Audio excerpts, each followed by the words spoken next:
Hello and a very warm welcome to the weekend edition of Buy Now Sell Now. I'm Kamya Jani Verma. Well, we have lots lined up on the show, discussing many stocks as well as getting you some investment ideas on Axis Bank as well as BPCL. In addition to that, on our Portfolio Advisor segment, we'll be addressing Shreyas Shah's portfolio on the show.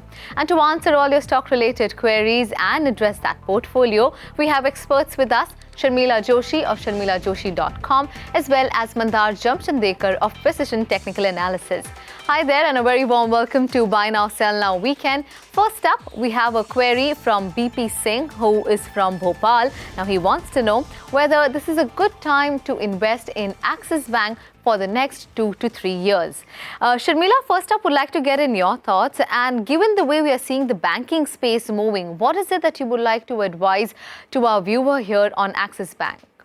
Well, we did see the numbers of Axis Bank, and while there definitely were some points of concern in the numbers, I think somewhere the stock prices also sort of addressed these concerns and has corrected to that extent. So since the investor has like a 2 or 3 year horizon, which I think is, an ideal if you really want to get into not just Axis Bank, but any bank for that matter at this point in time, you need to keep that longer term horizon. So if you have that kind of a horizon, I think, yes, you can definitely go ahead and buy Axis Bank at this point in time. That said, I think I may prefer some of the other private banking names like an ICICI Bank or probably some PSU name like a SBI.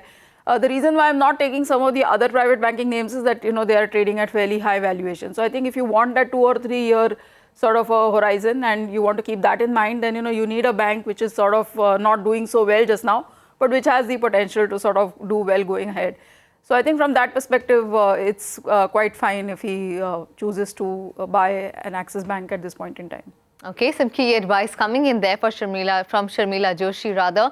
She likes the stock Axis Bank but also prefers an ICICI Bank, and here's a view that's coming in where she says that you should look at banks which are not doing so well at this point of time and do have room on the upside. That's the word coming in. Mandar would like to know your thoughts as well on the technicals. Last 1 week, though, it has been good for Axis Bank. It gained about 1.5%. But over a medium term, how are you viewing Axis Bank and what are the chart patterns indicating to you? Yeah, Kamya. See, there are plenty of stocks which are moving up. I believe investing in the stock markets is like an Olympic 100-meter race where you have got 10 competitors, but you would always want your stock to be the Usain Bolt in that race. So the same thing applies here. If I look at the long-term chart, then from 2013, the stock was trading at 152. From there, the stock rallied to make a high of 655 in March of 2015. So the stock has already witnessed a rally where the price has more than tripled. Then the price witnessed a sharp correction of 50% of this up move, which brought it down to approx 360 levels.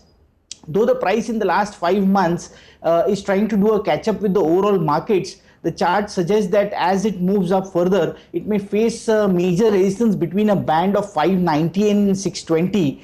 So there's a big supply zone between this band, and this supply would be from the old buyers who had bought the stock in the first half of 2015 in the rally and failed to trigger their stop losses. So they were stuck for the last 1 year, and now as the price approaches that level, I believe they would be tempted to exit and shift to other performing stocks, and this will automatically apply brakes to the short-term up move witnessed in the stock right now. Therefore, the stock and just because the stock is trading below major supply zone, I think it would not be right for us to take a long-term view at this point of time. I would suggest that in this stock, one should have a wait and watch approach. In the short to medium term, it surely does not look to be a champion in the race. For the next 6 months, I do not expect Axis Bank to outperform, and therefore I would suggest the investor to look at stocks like HDFC Bank, IndusInd Bank and Kotak Bank from the private banking space. Okay, so that's a word coming in from Mandar Jamsandekar. HDFC Bank, IndusInd as well as Kotak Bank are more preferred stocks over Axis Bank, and you should rather have a wait and watch approach as far as Axis Bank is concerned. Well, we have another question, and this one is from Anit Kumar Chatterjee. Now, he has bought about 50 shares of BPCL. He bought it at a price of 590. Now, he wants to know what is the long-term view and whether he should hold on to it or sell. Well, let's take you through some important BPCL, fundamentals and what brokerages are talking about. Now, Morgan Stanley is of the view that they are in fact bullish on this one and are maintaining an overweight stance, raising the target price to 749 from 545. They are also raising FY 17-18 estimate earnings for OMCs by approximately 15 to 47%. They are of the view that the superior capital efficiency is a boost for the company. Kochi refinery expansion is also on the radar. Sharmila, given that we have a brokerage that is so bullish on BPCL, would your thoughts concur with this one? And do you also see a major upside coming in for BPCL? We've actually seen a fairly sharp run up in all the oil marketing companies, for the past year and a half, ever since we saw crude starting to correct, as well as this sort of coincided with the fact that we were looking at a pricing which didn't really, which did away with the kind of, the fixed pricing thing that we had earlier. So now you have a scenario where the price that you're buying at is decided by what crude is actually available at, and plus minus whatever levies that are there. So this has definitely sort of changed the fortune of all these oil marketing companies, because they now have a better picture as to how to really plan their finances. There's no more subsidy to worry about, and we've seen the positive impact of that on their numbers as well. That said, I think perhaps I'm not as positive as this brokerage house, because I think that going forward you will see margins are not going to be what they can't keep increasing the way we have seen over the last couple of years, and you are sort of going to get into a range even for that. Also, I think crude prices are now pretty much in that $40 to $50 kind of range, and that is also going to sort of cap things, perhaps at least for the next year and a half. So while I'm positive on BPCL, I think the investors bought it at a fairly high price, but I would continue to hold, and my target would be closer to 620, 630. Okay, that's the word coming in. Although Sharmila is not very positive on BPCL, she does expect the stock to go as high as 620. Well, let's move on and then get in Mandar's views as well on BPCL and see how the chart patterns have really panned out over the last 1 month. The stock has seen a stellar move, 12.5% of an uptick that's come in, 65 odd points added up to its gains. And the rally clearly has taken off over the last 3 months as well, 22% of gains that's come in for BPCL. Mandar, what's your sense? Do you expect the rally to continue as far as BPCL is concerned? At least that's what the technicals are suggesting. Yeah, Kamya, rightly said, the stock has performed very well in the short term. Now, when I look at the long-term chart of BPCL, then it tells me that the right time to buy the stock was when it gave a breakout in March of 2014. That was at the bonus adjusted price of 230. If I had missed this trade, then the second invitation for me to buy the stock was on 27th of May this year, when the price had closed at 509. This breakout was after a consolidation of 1 year. The reason for me to specify these dates is that during these periods, if I had entered a trade, then the risk to rewards ratio would have been in my favor. Now at the current levels, though the stock trades in an uptrend, there is no invitation on the price chart which may make me want to buy the stock. But because the trade is already done, if I have to justify this trade, then on the short-term charts, when I look at the short-term charts, they tell me that the stock for the last 5 months is trading in a nice uptrend, making higher tops and higher bottoms. If this trend has to continue, then going forward, the price should not go below the earlier bottom of 543. So this level of 543 should be watched as a major support for the stock going forward.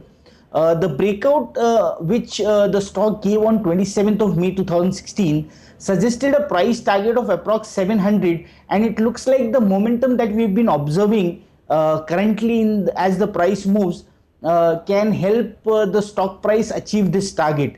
The reason for us to hold this position is the trend, and therefore I think the investor should keep a stop loss below a level of at around 540, which is below the support of the earlier bottom, and Expecting the stock price in the next 3 to 6 months, I expect that the momentum can take the stock up by 10 to 20%. So there is still some more upside left in the stock. So he can hold on, keep a stop loss at 540.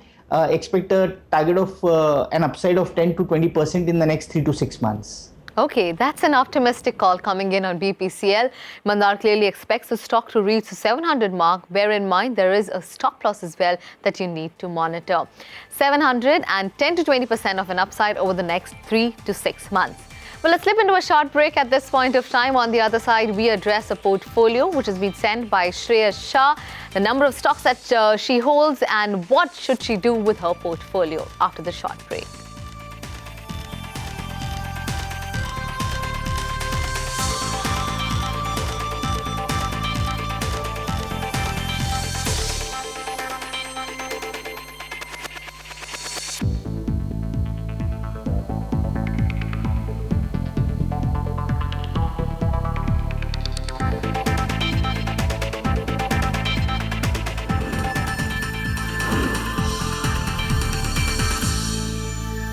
Welcome back. You're watching the weekend edition of Buy Now, Sell Now, and on to our portfolio advisor segment.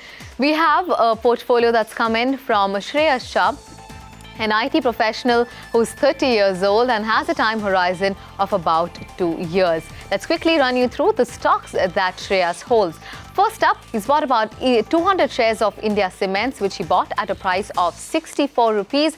He holds about 50 shares of Tata Steel as well, which he bought at a price of about 284 each. NTPC also features on the list, 200 shares of the same bought at a price of 115. Add to that list, it's Reliance Infra as well, 100 shares of that bought at a price of 412. He also has 75 shares of Reliance Capital, which he bought at a price of 350. With a buying price of 978, he also picked up 25 shares of Reliance Industries. HDIL also features on the list, 100 shares of that bought at a price of 82. From the real estate space, he also has DLF as well as India Bulls Housing Finance, and India Bulls he has about 350 shares bought at a price of 74. DLF 150 shares of the same bought at a price of 166. So clearly, he's picked out all well-known names from the mid as well as large cap space as well, but mostly from the mid cap space.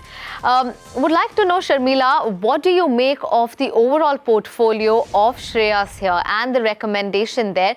Also talking about the first three stocks in specific, India Cements, Tata Steel as well as NTPC. So first, a quick comment on the entire portfolio. I think that it needs to get a little bit more balanced because there are certain sectors which don't find any representation. I think, for instance, there is really no representation for any banking or financial sector name, and I think increasingly that's going to be a sector to watch, though he does have a Reliance Capital. Then again, I think there's no pharma. Again, I think there is no really large cap infra or that kind of a play which going forward could do better. Barring that, I think it's a fairly decent portfolio because some of the stocks that he's bought at are at fairly good prices. So like talking of the first three, I think whether it's an India Cement, whether it's a Tata Steel or whether it's an NTPC, given the fact that he's bought them at fairly good levels, I would really recommend that he continues to hold them. India Cement, because we are really seeing a good sort of a resurgence on cement as a sector, given the fact that you're expecting infra activity to pick up. We've already seen that in the road segment, and I think that will spread to other sectors as well. So going forward, the demand for cement is something that I expect to be strong. So I would continue to hold an India Cement with a target of closer to 160. Steel, again, I think as a sector has begun to do a little better because globally things are looking a little up for the sector. So I think where Tata Steel is concerned, I would continue to hold with a target of closer to 400 rupees. NTPC, again, I think, a sector which was in a lot of, you saw power as a sector go through a lot of hurdles and face a lot of pressure. But now, slowly a lot of these issues are getting sorted and you're now begun to see some amount of momentum even return to NTPC, which is a fairly large player within that space. So this is again a stock that I think for the moment he can continue to hold.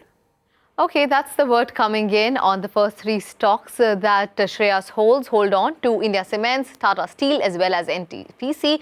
There is a potential on the upside. Talk about the other three stocks and they are all of Reliance names there. Sharmila, Reliance Infra up first, bought at a price of 412 and he's clearly making good money here. Reliance Cap also features on the list, bought it at a price of 350 and right now the stock is trading at about 448 levels. So again, a good call there.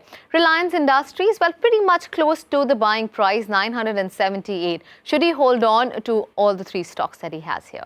Yes, I think so. I think for different reasons. One is, of course, Reliance Infra has been of news, in this week because of they're trying to get into a deal for their road projects. I think if that works out, then that could help the company pay down its debt, which is what the management has also indicated. So I think that's a good move. So you should track that news a little closely because I think a lot of the run-up that you've seen in the price has been, because this sort of development was in the making and market is expecting that to happen. So you need to keep an eye open for that. Reliance Capital, I think, largely because I think that any company in that space, once you see the various businesses that they're invested in begun to do well, you will see that reflection in the stock prices, as a result of that. And we are beginning to see a pickup in the market. So whether it is their the mutual fund business, whether it is the other various businesses, insurance business, all the other businesses that they're in, and once they start doing better, you will see that reflection coming in the Reliance Capital price. Where Reliance goes actually among the large caps, Sensex, Nifty names, this is the one company that's really delivered a great set of numbers this quarter. But the stock price has been a little range bound. But I think, with the kind of numbers they've been able to deliver as well as the launch of Reliance Jio, hopefully they'll be able to break out of that and there I would have a target closer to 1200. So really speaking, on all three stocks for me, it's a hold now. Okay, Sharmila seems to be happy with your choice of stock, Shreyas. Hold on to Reliance Infra, Reliance Capital as well as Reliance Industries. Sharmila, let's discuss the last three stocks that Shreyas has and they are all from the real estate pack. It's the HDIL, which he bought at a price of about 82. Indiabulls Real Estate is the other one that he has in his portfolio, bought at a price of 74. And DLF, what's your call on all three stocks? Very honestly, real estate is not a sector that I really like too much, largely because I think that each of these names has some or the other issue with them, whether it's, you see that once one issue is sorted out, some other corporate governance issue will hit the stock, or there will be overall slowdown the way we are witnessing just now in the meaning the actual sale of real estate. So yes, I think going forward, maybe things could change for this as a sector. But I think if you really want to take an exposure to real estate as a sector, my sort of advice has always been to buy really, the other sort of proxy play. So whether it's a tile company, whether it's a paint company, whether it's a plyboard company like a Century Plyboard, Kajaria Ceramics, Somani, I think, these are typically the kind of companies that I have recommended. So I would really request him to switch out of this as a sector. I think one stock that he can look at, given the fact that he doesn't have too much of a representation of NBFCs and, this is a sector that's seeing momentum, he could look at a new listing like Equitas, or he could, sort of switch out altogether from anything to do with this kind of real estate finance play and look at a stock like Ashok Leyland where numbers have been strong and where I would expect the target, the stock to run up to a target of 120. So I would suggest that he completely switch out of this, all these three stocks and get into some other related play. Okay, Sharmila clearly doesn't seem to be too impressed with the real estate sector. Instead, she recommends an Equitas with a target price of 250 and Ashok Leyland with a target price of 120.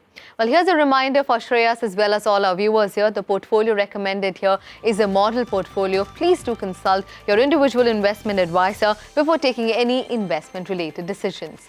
Let's slip into a short break at this point of time, but on the other side, we get you some trading ideas as well as some wealth creation ideas. Stay tuned.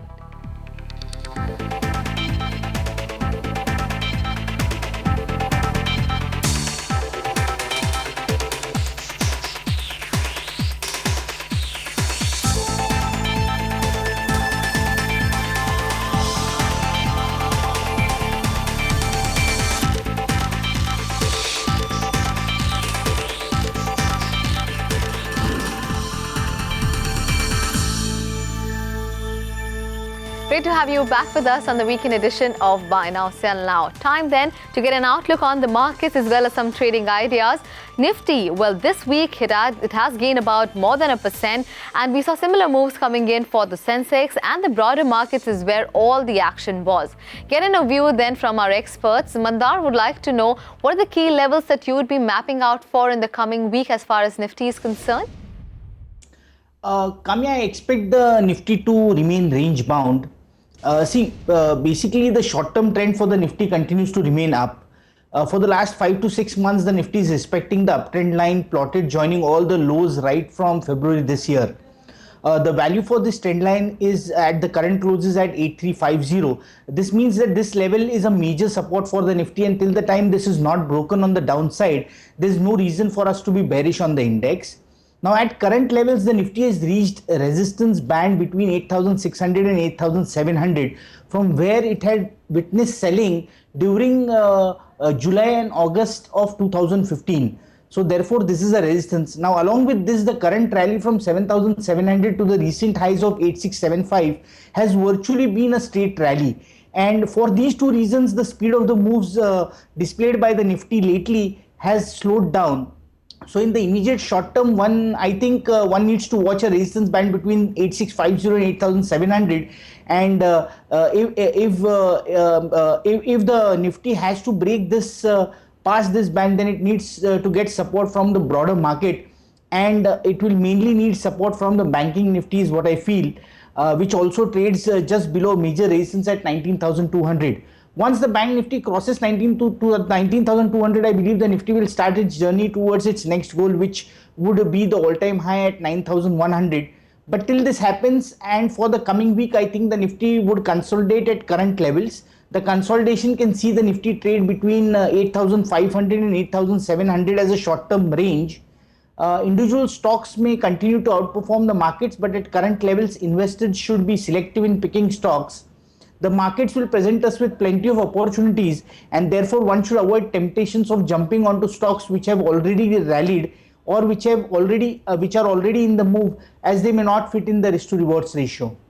Okay, those are some of the key levels that you should be watching out for. Nail it down to individual recommendations then. And Sharmila, over to you first, and if you can tell us some wealth creation ideas for somebody with a long-term horizon, which stocks should he invest in? One stock that I like at this point in time is Ashok Leyland.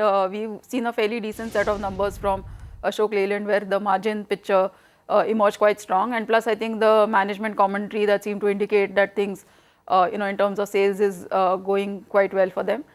This leads me to believe that going forward you will continue to see a good strong financial performance from Ashok Leyland.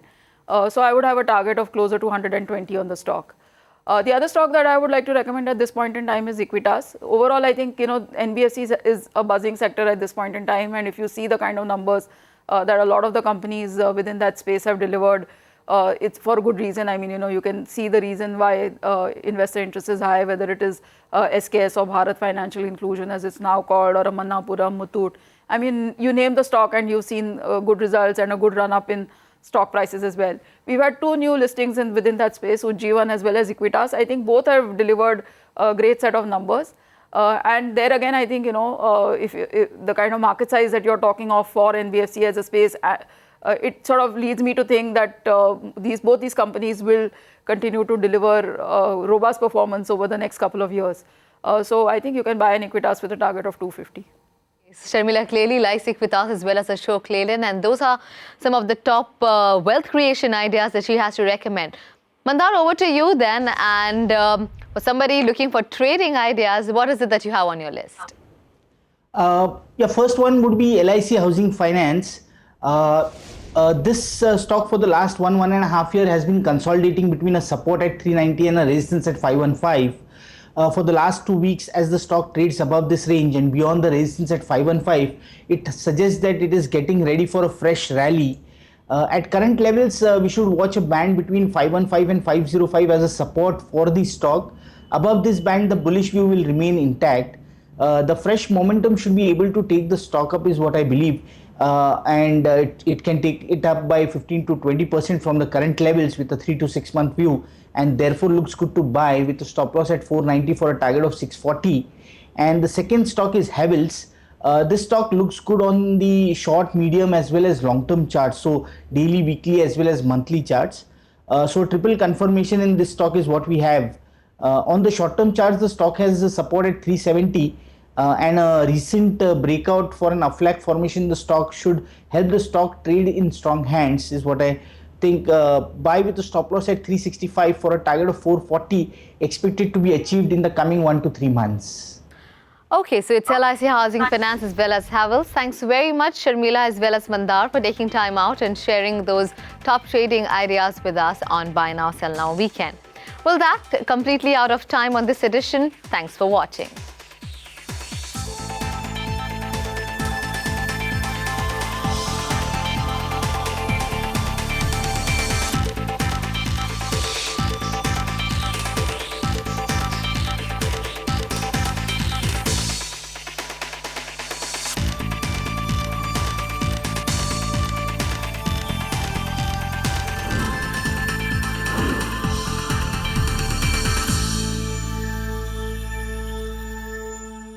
Find us on Facebook at facebook.com/etnow and don't forget to click the like button. You can also follow us on Twitter at etnowlive. To stay updated with all our programming, hit the subscribe button on our YouTube channel by logging on to youtube.com/user/etnow.